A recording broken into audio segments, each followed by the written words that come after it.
you know. Fantastic. Listen, Eddie, we're just so everyone knows, we're ending the series now, but we're also going to have a little coda. We've invited some of our illustrious past guests, and we're just going to reminisce a little bit and talk behind the scenes. So, Eddie, I can't thank you enough. This has been a fantastic finale to the series. Everyone really enjoyed it. You can just read the comments for yourself. Now, I do know some of these guys are old acquaintances and friends. So if you want to, just for 90 seconds, we'll bring some of them on and you can say hello and wish them a happy new year. Okay? So here's a clip of yours, Frank Cohen. Hey, Frank. How you doing? Oh, Frank, you got to unmute. You got to unmute, man. Is that better? Yes, perfect. Yeah, here you go. Eddie, you look great. Yeah, I love hearing you. Well, thank you. Thank you. You know, and I have to tell you, when we were in Juilliard together, we were in Juilliard at the same time. I was a grad student, and you came in your first year at Juilliard, and you were the golden boy. You got to play in every ensemble, and I was so jealous. And you played your part, you know, and I just thought, well, maybe when I get out in the world, I'll get a chance to do what I really want to do. But that was a very difficult scene in Juilliard at that time. And you played it. You got to play in the orchestra as a new person coming in there. And I was, in my middle 20s getting a master's degree. So I didn't have a chance to get exposure as much as you did. So I was jealous. Eddie, your interview was brilliant. We've got Michele Zukovsky here. We've got Charlie Neidich and Ayaka. We've got Janja. John. Hi. Hey. Hi. Oh my God. Charlie. Hi. I love it. Hey, John. All alumni. Fantastic. Hey, Michele, I still have the same part. When I play the Copeland, you signed my Copeland and you gave me your phone number to call, to just as a friend. And so I still have the same part with your signature and phone number on my Copeland when I play it. So there you go. Is it 323-467-07?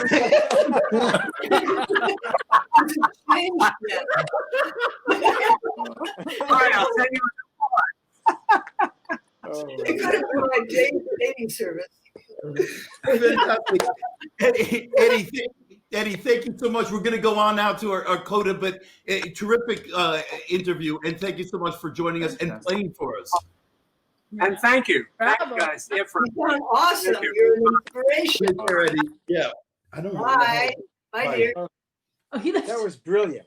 That was brilliant. Great. Fantastic. I'm glad. Well, all you guys were, and as I've said to earlier, a lot of the early interviews, we really learned a lot. We're just going to talk a little bit about the evolution of the show, about marketing and posters and platforms and technology, and people have noticed that. So some of you guys, you had a big impact, but we really want people who didn't sort of know about the show to get a second chance. So probably in about a month or two, we're going to start playing from the beginning to the end. And I really highly encourage, especially Charlie and Frank, were really early on.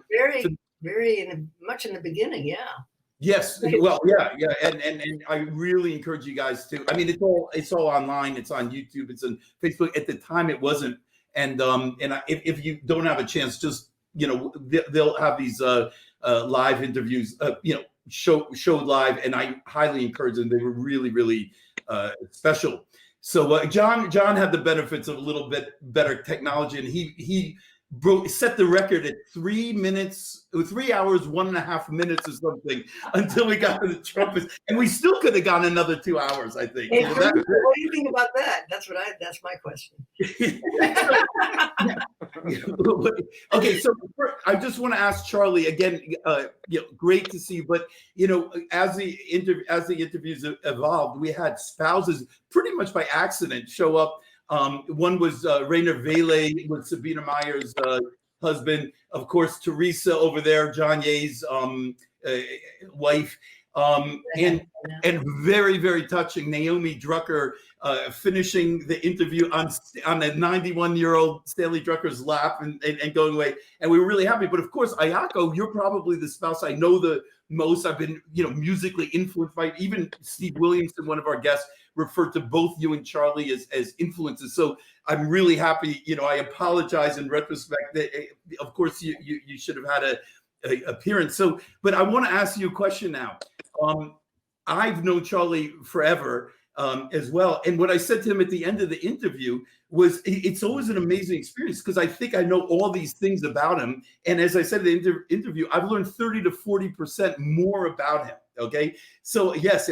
So anyway, Ayako, yeah, you remember his interview. And I remember you posted something on one of the, these guys are talking forever. It was Did you actually learn anything? Is there anything that you didn't know about Charlie that he mentioned in the interview? Can you remember that far back? This is like May or something. I don't know. Hey, I've never asked you a question. Too far back, actually, really, right. I don't remember what he said. You're gonna have to go back and listen to the interview again. Yeah. Put it back again, and you should have told me that I could learn that and then earlier today. I should have. I love putting people on the spot. It's not in my nature. I don't know what. But it was all stream of consciousness anyway. So yes, very much so, very much so. And I'd like to ask Ayako, you've been on quite all these guests here. Have certainly seen several episodes. So I'm very curious. Are there any memorable moments that? Not necessarily from Charlie's, but and what I'm very curious about are any commonalities that you sort of themes that the people would say or memorable moments. Anything you want to add? Anything you've observed from the what you've seen? I would like to say, that it's no surprise that all these people, with the exception of me, have been exceedingly successful, because I hear in all cases a brilliant mind behind the music, behind the creative impulses. And I mean, just Eddie's, for example, but Charlie and John Bruce and Michele and everybody else. There's such depth to the brains of all these people. As I said, I exclude myself. Oh, come on. Yeah, my brain is like a sieve. Something goes in. But it's been so inspiring, Andy, and I want to congratulate you. This has been an amazing series, and you get the absolute best out of everyone. And I've learned so much that I wish I could sort of go back and do it all over again, with much more information and with much more wisdom. So thank you. Great, thanks so much, Frank. Yours was really a very special interview, and again, I'm looking forward to broadcasting it again to everyone. Michele, now she was a very, very interesting one, because first of all, she's one of the few guests that I really didn't know. I mean, I met her once as a groupie. Like, I think Rushinoff took me to hear her play chamber music when I was like 18. That's about the only time I met her. And I'm really sorry. I've known you guys for like 30, 40 years, but you've all been replaced. She's my new best friend, okay? And we've been in touch for like 5 times a day with inner secrets and outer secrets and everything. So she's been spectacular. But her interview was so special because people were writing in like, I just want to be friends with her. And it actually was a turning point. Wow, they didn't want to take a lesson. That sucks. They just want to be friends, and I don't know their names or anything. Actually, that's not true. She actually ended up teaching some of my students online who loved it, and we started doing some teaching projects together. That Naldo put us in touch. He's the gentleman to her right and our left. He's a Brazilian student. Oh, here we go. The famous team. James Prendergast. There he is. He stole the show from Michele. Is he vacuuming? What's he doing? He's vacuuming. Oh my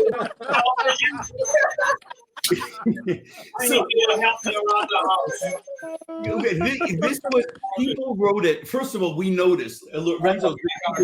What Look at Oh that. my God, I was so tempted to vacuum during this interview. I've been looking at this crumb on the floor the whole time. And Jim, people noticed I should have taken the chance. when you walk in, there's so here. Let me read this letter. This comes from George Stuffin. George Stuffin, a teacher he wrote in before this, a teacher in LA. So he wrote, I'm sorry to hear about the end of the series. I understand it's difficult to sustain. And he goes on and lists what it meant to him and why he thought it was successful. These will become an important part of a historical record of not only the great clarinetists and musicians of an era, but previous generations and a unique documentation of tradition. I've learned a lot about myself, but by the way, these are all people who've seen every episode. I've learned a lot about myself, but I've also found myself using some of this information lessons in my clarinet literature class, where I talk about some of these figures and refer to these students. I'm continually surprised how college students don't know much about some of the legends of our crafts, blah, blah, blah. And then finally, he says, love the insight into your guests' lives and to get to know them as people. As I have written, the effect of how you conducted these conversations was that we were actually there too, in on it all. One of my favorite moments has nothing to do with anything I've written so far. There was a moment late in your interview when Michele Zukovsky, where her husband walks in and she says something to the effect of, Jim, what the hell are you doing? You here? I'm almost done. And you and Lorenzo burst into laughter, and I did too. It was such a moment. I love this part that we all can relate to in this COVID Zoom era. You know, so I think that was part of this experience. For me, my favorite moment with Jim was, by the way, Lorenzo keeps, this is as we evolved, we kept, we saw what was interesting to people, what wasn't interesting. And here we were talking, I mean, Michelle's was one of the most historic interviews. You know, she played Copeland with Copeland. She studied it with Benny Goodman. She played with Stravinsky. And the husband walks in and the numbers just spike. Like, they couldn't care less about it. But for me, one of the funniest moments was when you were talking about Stravinsky or something, and he shouts, tell them about what it was like to work with Brahms, right? And you were completely serious. You were terrified that people thought you were so old that you worked with Brahms. And you know, I never worked with Brahms. Like, you needed to clarify that for the audience. I loved it. But also, she helped evolve the series because Gudrun Verlitzer contacted me and asked my permission to actually download her interview, and they created a news page in English just for the interviews, starting with hers, which was so interesting. Well, P.S. I mean, if you get on YouTube, you cannot find a single English language interview with Sabine Meyer. You cannot find a single internet interview with Sabine Meyer. This is, 40-year career, and you can't really find any interview more than 2 or 3 minutes. So she just doesn't like English interviews. She just doesn't like internet interviews. My orchestra, even, she was going to play, said, can you please do it? No, I'd really rather not. I talked to her agent. No, I'd really rather not. And out of nowhere, 3 or 4 weeks later, they contact me. Rainer Bailey contacted me. Said, we actually saw Michelle's interview, and it was so fun. It's like nothing else. Can we do one? And so now we actually have a 85-minute documented English internet interview, all because yours was so entertaining and also had its profundities, everything. So it's just been tremendous. Have you noticed? I noticed you've been on a lot of these shows, making comments, usually in a unfriendly time zone. Later, any commonalities you've seen or highlights or memorable moments? Who are you asking? I'm asking you, Michele. Oh. What I wanted to say is, you brought us all together once a week or whatever, and we were able to forget a lot of unhappy things. People dying. Actually, I had COVID too, by the way, but I'm here. I'm stronger, evidently, than somebody else in this area. And we were able to forget. We were able to forget for 2 hours, and in Jan's case, 3 hours. and even the politics, and John and I are very involved in politics. I suspect Charlie is too. So, I wasn't angry for 3 hours, I wasn't pissed off, right on Facebook. Well, in the case, I just want to say in the case of Charlie, because I can actually, we mentioned Tom Nightfinger, I can actually say Charlie's probably, he's probably the biggest musical influence on me, a living influence. Tom Nightfinger was certainly one of them, but his interview in terms of the show and other projects that we've been doing was really terrific, because I asked him, what can we do? I mean, all these young people and so forth are discouraged during this period. And he said, we must be proactive. Okay. And I really took that to heart. And I've mentioned a few times in the interviews. And I do want to say, for those of you who don't know, hopefully you do know, he actually has really backed it up because he has a really terrific sort of weekly talk really about everything, but it all starts always with 5 or 10 minutes of a very, very well researched, well thought out kind of talk about current affairs from COVID to politics, whatever. And it's quite profound, and of course he has this sort of encyclopedic knowledge of clarinet and music. He just never runs out of things. So it's 10 a.m. New York time on Fridays, right, Charlie? Yes. I'm getting all my time You zones. don't have your 5 o'clock shadow yet. That's good. But again, it's too long. What's too long? He speaks so long. No. Fascinating. Everything that Charlie says, I hang on. It's just amazing. Yeah, he's very. And what I wanted to say is, we've actually discussed it. We're actually kind of at opposite ends, probably because I'm not as well researched. But he actually, with all the crazy news and sources that you get, he sort of is this sort of rock of reliable knowledge about the week's events, and you can go and tune in, and he'll talk about it, maybe too long, Iosco says, but quite interesting and well researched. And I, on the opposite, just thought, okay, listen, the one thing that we do have in common is music, the clarinet. Let people like Charlie talk about it. Let's just forget about it. Let's talk about what we have in common and talk about the clarinet. So it's been really, I've really kind of enjoyed. In fact, our time slot, which today we're not true to, is because of Charlie, because I asked him to do it during his show, and then we moved it to Saturday. So anyway, please, everyone, if you haven't, they're all on Facebook and whatnot. You can hear them all in retrospect. He has some, really, really interesting interviews and talks. Sorry.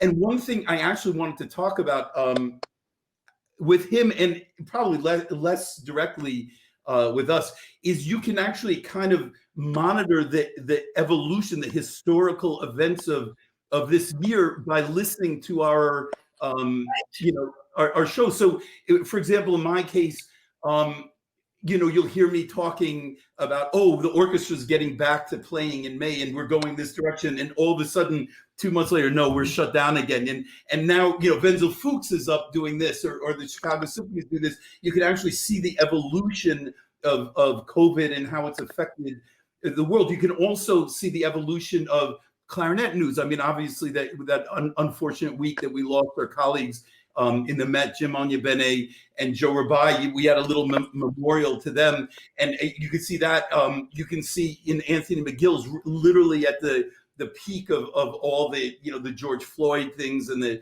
Black Lives Matter, all that going on, and talking about that. So you can actually kind of go through these episodes. And with Charlie, I mean, literally every week, for the first 5 or 10 minutes, you can actually sort of trace back in 25 years from now how everything kind of happened this year or didn't happen this year, So I think that's quite interesting. So anyway, thank you so much, Charlie and Iosco. Frank, you're awesome. Michele, what can I say? We're now going to go to Janja, who is one of the only people. Some people have taken me to task when I said this. He has been a live viewer for every single minute of every single episode. Okay, so we're really going to delve with him. I mean, he's a diehard, and we literally, I've told him I'd be heartbroken if he couldn't make one, because I literally view him as like the third interview. I mean, he makes about first of all, every time someone forgets a name, he gets right on. You know, he just knows. Psycho memory. Yeah. It's just the luck of the draw, Andy. I happen to be available all the time when your show is on, and I can't say I wish I were when Charlie's show is on. I attend Charlie's show when I can, but I usually have stuff to do on Friday morning. I have my Pilates lesson on Friday morning. So it's like it's a scheduling thing. And I always tell people my major challenge in life is scheduling. And you've made it easy for me this year because, well, I mean, a lot of circumstances have made it easier, but I just happen to be able to have been available to watch and participate in all of these amazing shows. And you've done an incredible service to not only clarinetists, but to musicians and people all over the world by bringing us all together during this time. And I've honestly gotten to know people more this year than I have, in 4 decades in the past. A lot of people that have been on your show that I've maybe met once or twice, I've gotten to know so well just because of your interview. And a lot of them, the European players, for example, like Alessandro and Paul Meyer and Michael Collins, and I've met these people, but I know them. Philippe, even Charlie and I were at Munich with Philippe back in 1982. I didn't know him really, until your interview, and it's just so it's so amazing that you've been able to bring everybody together and elicit the responses that allow us to know each other. And so, Andy, I mean, you're a hero. Yes, you're our hero. Totally. I'm not even kidding. Plus, you are a musician and a performing musician too. I mean, to do all the musical at such a high level, all the musical performances and educational things around Hong Kong. I don't know how you can do it. I mean, you're an organizational genius. Of course, you got Lorenzo to help you, and and all the things I've been seeing from Hong Kong performance-wise. I mean, your orchestra, the chamber music, the modern music, all of that is done so incredibly well. Great. Thanks so much, John. But actually, I want to say one of the most touching things for me was when you see a half a dozen of the guests going to watch these interviews and commenting it, sometimes you almost felt like it was like a support network or a club. And then also you see it's like a clarinet convention or a high school reunion. Someone will make a comment. Someone else says, "Oh, I haven't seen you since Eastman 40 years ago. How have you been doing?" They start having, these conversations of catching up with each other. And, it's so heartwarming. And even Frank, before his interview, I'd see him getting on some of the other people's and, making comments. It felt almost like they were getting ready to train for theirs or to support the next person's or whatever. So that was great. But John, let's go back to what do you think? What are some of the common themes that you noticed from 28 interviews or differences? Someone wrote in and said, "I love all the differences." Sure. There's a lot of variety. There is a lot of variety, as Teresa says, and it's wonderful to get to know the people on a personal level that maybe professionally or musically as performers, but just to get a little bit of the personal insight into, for example, their earliest influences. I think that's so valuable to know, and it brings me closer. So, I mean, just for an example,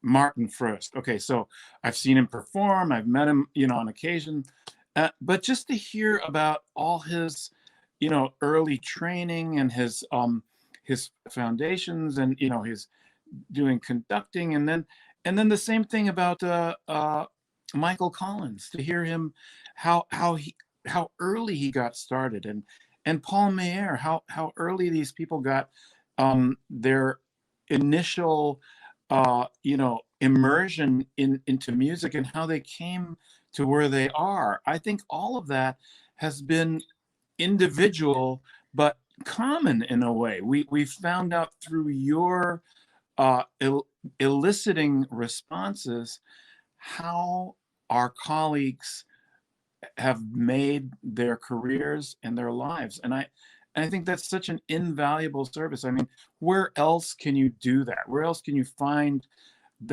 those resources in one now? I mean, I've just, I go back and think, you say there are 28 interviews.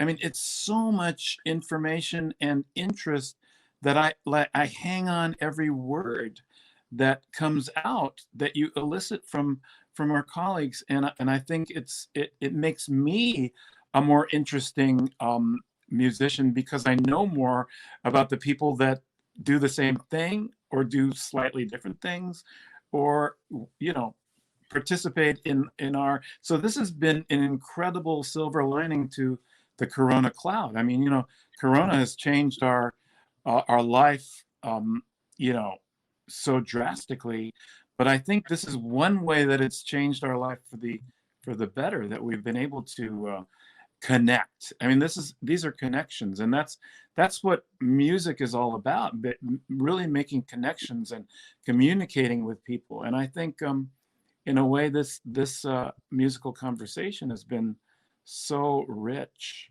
And it's interesting, Lorenzo and I, actually, he was the first person.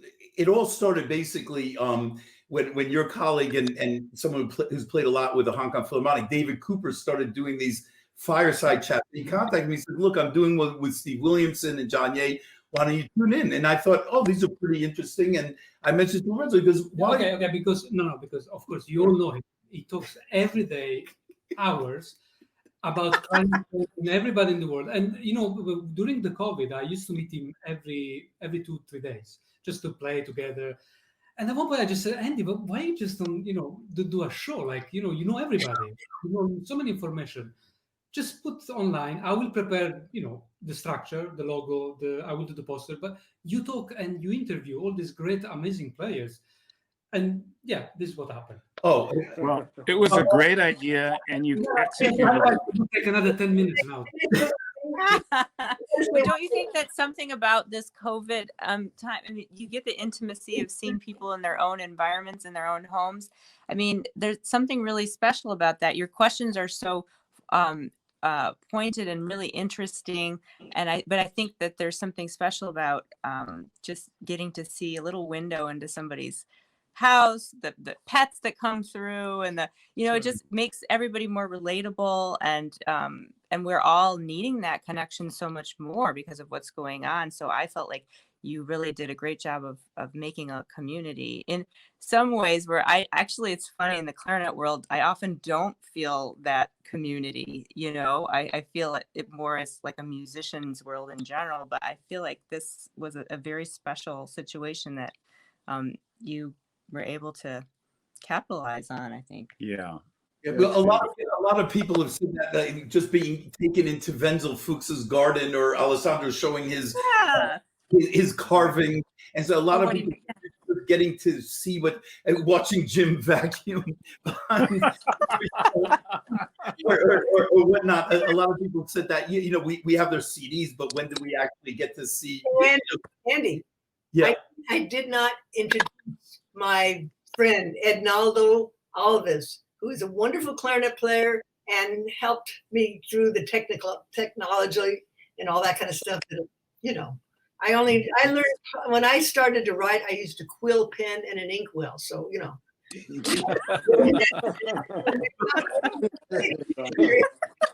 and now those would be great. He put me in touch with Michele in a way. He contacted me and he says, listen, I've been watching your interviews. I'm from Brazil.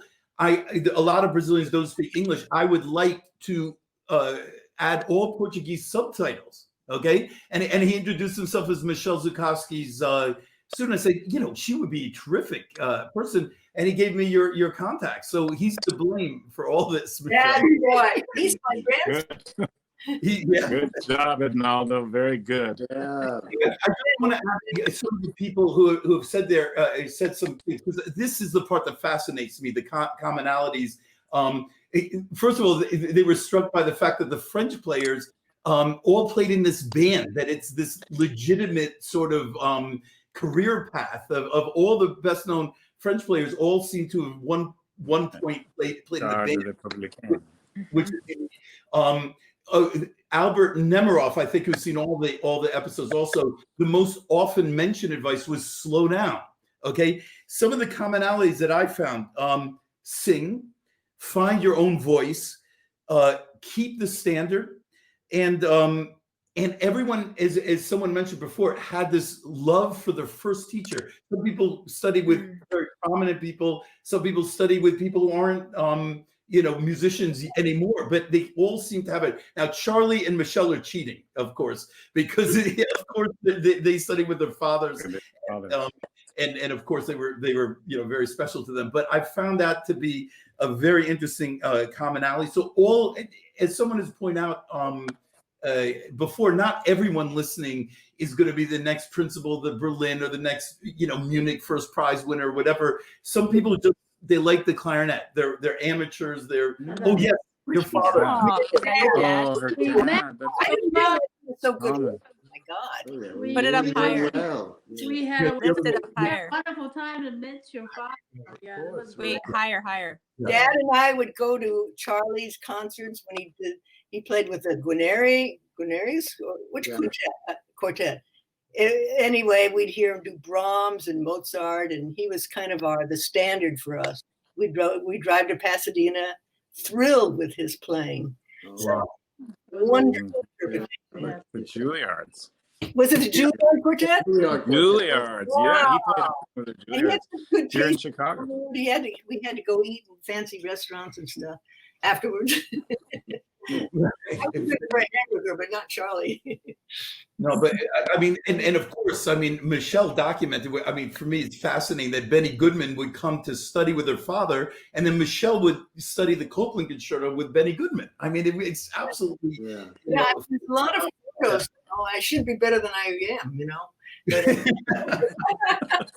I was never. I studied with you. I love it. That's why I'm good. The laziest player in the world. And one more thing that I found, I thought it really put people on the spot, but everyone, there you go. Oh, there it is. Benny. Wow. Dad was Hanson in 1976. Yeah. So great. Beautiful. And everyone had a silver lining to COVID. Everyone gave good advice on the spur of the moment, when so many people. Sabine Meyer documented at the beginning that she and her husband are really struggling with the mood and the psyche of their students. But everyone had very quick answers and very different answers from each other, and I thought that was really fascinating. Really fascinating.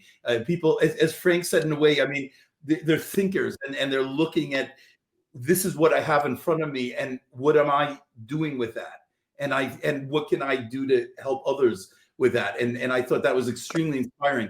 And so we're actually inspired to, one of these days, have highlights reels. I mean, we have about 60 hours now of data, so we could literally say people's advice during COVID, and probably 3-hour highlights. Don't worry, Michele. We'll have a one just for you and Jim. God, see them already. 47 with a comedian. Okay, everybody. This has been a phenomenal Coda. Thank you so much to all of our viewers, all the people. Andy, Thank you, and thank you, Lorenzo. Yeah, Charlie. Can you hear me? Yes, we can hear you. Yeah, that it's your brilliance that's brought out all of this in all of us. Huh. I have to say. Yeah, it is true. I mean, you have an amazing second career. Always, you can interview all the big statespeople of the world, everything. You have a way of bringing out most interesting and also the best of all of us. Yeah. Wow, You know, But Andy, your personality make us so comfortable, you know. that's right. Oh, good. So that's why everybody can talk so friendly and Relax. yeah. Even- Lorenzo's laughing because he knows a few conductors that might disagree with you. I have a couple enemies, otherwise, that's not right. If that's the case, they deserve it. So that's Yeah. So everybody miss you actually. Yeah. You Well, who knows? As you say, I mean, the world goes in. I think we've all learned the life goes in very unpredictable directions these days. So who knows what's in the future? But we're just very happy with this, and we have our own project coming up, and we're just so happy that everyone has given feedback. I just wanted to ask John very quickly, and then I think we've overstayed our welcome. I wanted to talk about the different ones, the off the beaten track ones. I mean, I remember you watched the tennis. I couldn't help myself. I was trying to tie in. I was dying to interview these trumpeters who I had seen in interviews, and the tennis player who I had actually befriended. And I would watch their interviews, and I found this very weird connection. I had done a L'Histoire du Soldat with all of them, and put it together with the tennis player. I remember you were driving and listening, and so you didn't make much comments. That one, we had even Asma Vanska, we had John Corigliano, which you would make a guest appearance with. What else? We had the actor, Lawrence Gilliard. Yeah, that was fascinating. Yeah, it was good. Yeah. You went to Juilliard with him. And a tribute to some of our, again, sadly, our late colleagues. And also Laurie Bloom, he didn't get a proper send-off. He had retired after X amount of years with the Chicago Symphony, and we brought him on to your thing, so he had to share the spotlight a little bit. What do you think of these kind of off the beaten track things instead of just sticking to the? Great idea. Great idea. It was amazing. It added a special extra dimension, and it gave insights and really incredible variety to the series. I mean, it was like to hear.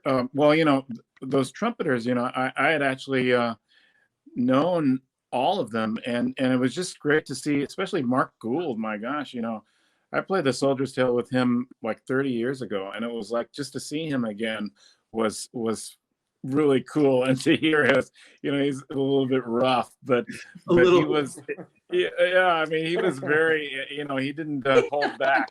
It was cool to hear. But there's always like parallels, you always find parallels and inspiration from outside your art. I mean, it's so important to look into these other arenas. Yeah. It was a stroke of genius to have all of those extra people on. I mean, and Lawrence Gilliard, that was like a very that was serendipitous because you went to school with him and he's a clarinet player, and I wouldn't have known that, But that was very, it ties in with you because John's daughter, Molly, is a very good percussionist who also went to Juilliard. In fact, we had them both play extra on Rite of Spring a million years ago with the orchestra here and with the Hong Kong Phil. But also, she then went on, as Mark Gould documented, he says, I played L'Histoire with him, but now I watch his daughter on the Food Channel. So that network. Yep. Yeah, you had mentioned that was kind of interesting for you because you had a daughter who was that serious about music and went to Juilliard, and then was very successful, or has been very successful, outside of music and so forth. So true. He's starting to film the 8th season of Girl Meets Farm next month. Wow! Congratulations! Yeah. Oh, great, fantastic. Okay, well, I think we've overstayed our welcome. It's so wonderful to see these old friends and Michele, my new best friend. And thank you, and thank Lorenzo too. Yes. Great. So glad you're better, Lorenzo. It's all his idea. Beautiful posters. Oh, I have to end this entire series by embarrassing him. I forgot all these posters. Did I mention that? Yes, Oh, I you did. didn't do live. You didn't do live. You did. Oh, okay, only to Eddie. So as you know, these posters all have a little bit of a theme behind them, okay? And Lorenzo said, well, what am I going to do for Eddie Daniels? So I said, well, I looked at some of the CDs I have. Well, you know, he does a tribute to Benny Goodman. He does a tribute to Charlie Parker. Maybe put little photos of them in the background. Great idea. So he sends it in the last second. And I recognized Benny Goodman, but I said, who's the other guy in the tie in the suit? He goes, Cole Porter, just like you asked me. So we had Cole Porter instead of Charlie Parker. Charlie Parker. See, people, well, they're the same initials, right? Same initials. I didn't say Charles. Yeah, sure. Well, Charlie Parker has a tribute to Cole Porter, so we forgive it. He's very profound and knowledgeable. That's what it's all about. Good. Very good, Lorenzo. Great. Everyone stay as safe as possible. It seems to be a light at the end of the tunnel. Keep on. You guys have been so inspirational. Everyone, please take notes. When we go back, I've been taking notes. I have volumes. I mean, I've learned so much from every single interview. And, you know, to the audience who's really been supportive, people have been setting their alarm clocks at 5 in the morning, saying their marriages are in jeopardy and whatnot. Because it's okay. We appreciate it so much. It's such a great ride. And to these 4 really dear friends and wonderful artists, it's so wonderful to see you again. And I hope to see you live one day again. Thank you so much. Bravo. Okay, guys. Thanks, everybody. Be safe. Right?